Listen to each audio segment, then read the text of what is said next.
Starlight and Robbie Rotten Have a Communist Experience by DeLinger. Ponyville had always been home to creatures of different shapes, sizes, and backgrounds, although most of the residents were ponies. Most of them had to be.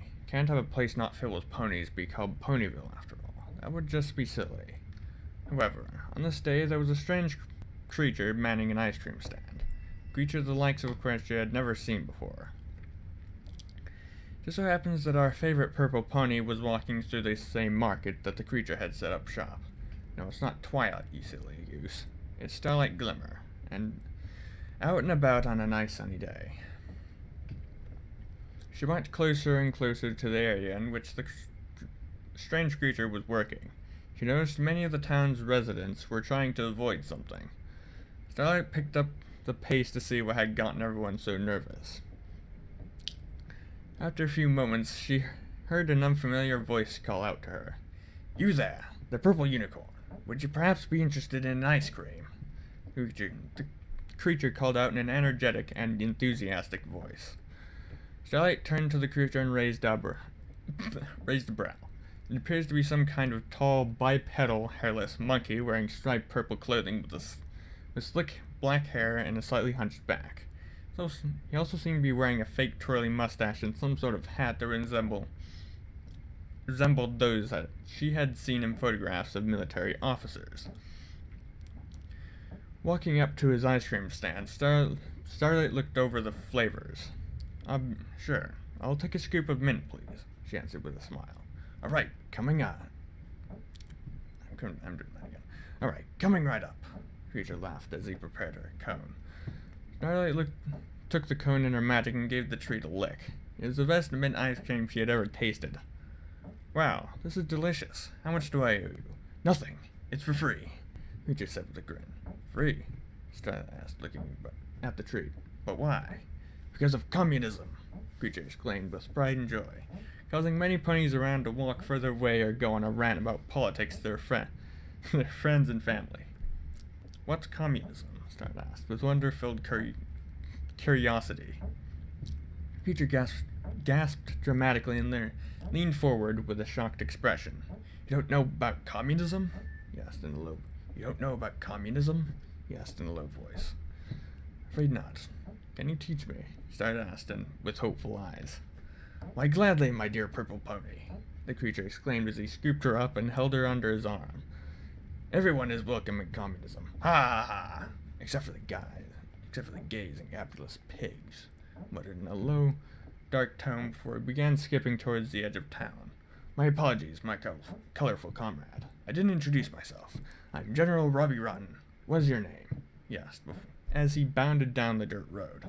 "Oh, I'm Starlight Glimmer. Nice to meet you." "Nice to meet you too. Now let us go. A wondrous communist adventure awaits." Robbie yelled as he clenched his ass cheeks and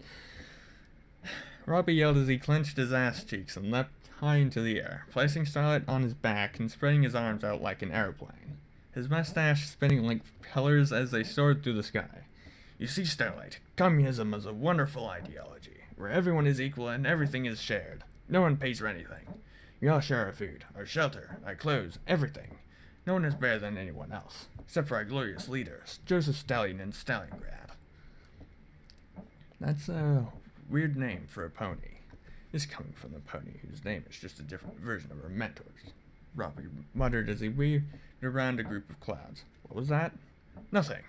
No, look down. What do you see?" Starlight looked down and saw the streets of Canterlot. "It's just Canterlot." "Yes, the filthy capitalist city. All the rich pigs spend their money on fancy clothes that they wear once.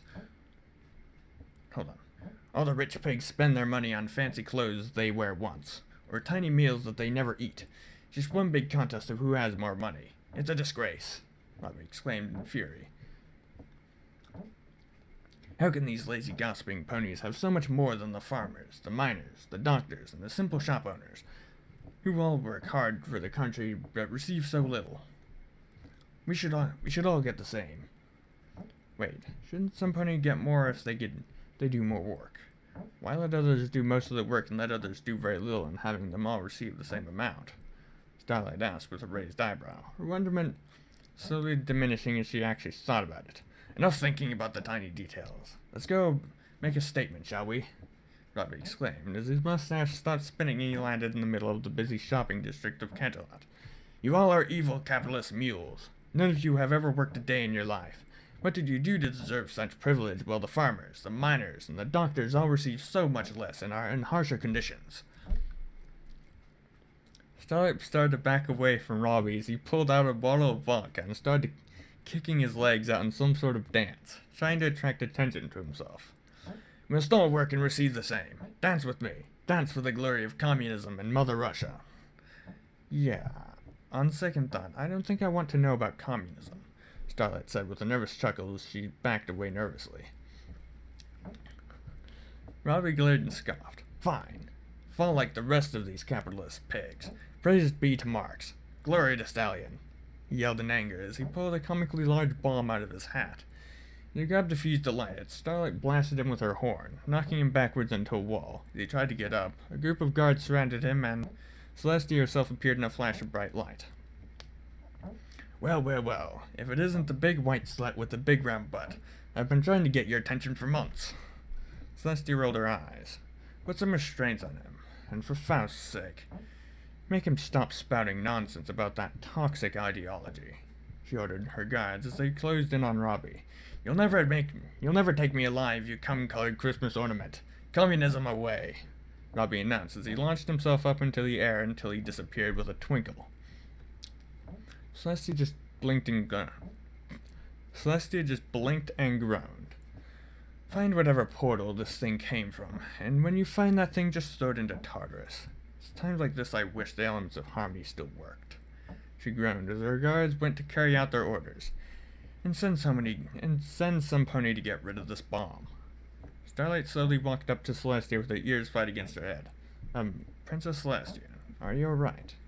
Celestia took in a breath and gave Starlight a weak smile. Yes, I'm alright.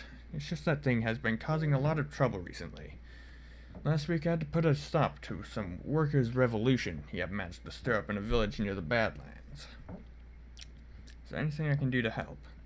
Celestia hugged Starlight with a wing and shook her head.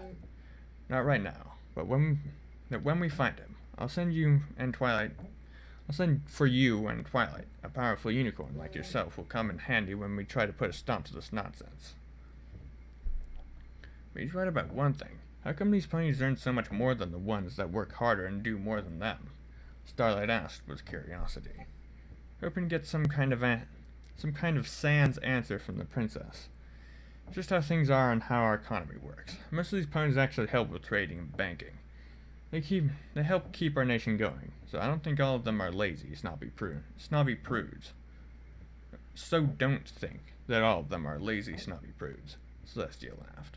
Come on now. Let's go have some cake, because the internet says I like it so much. What was that? Nothing. Let's go. I'm sure this experience has been exhausting for you. With that, Celestia teleported them to her chambers to eat some cake, because you can't have a one-shot featuring her without mentioning that. Robbie stood on a cloud overlooking the equestrian countryside. One day all shall become one with communism. We will all be number one. With his final cry, Robbie spun his mustache and flew off into the sunset. Author's note. Yeah, I don't know why I made this either. Eat your veggies, kids, or else the terrorists win. I don't know how to end things.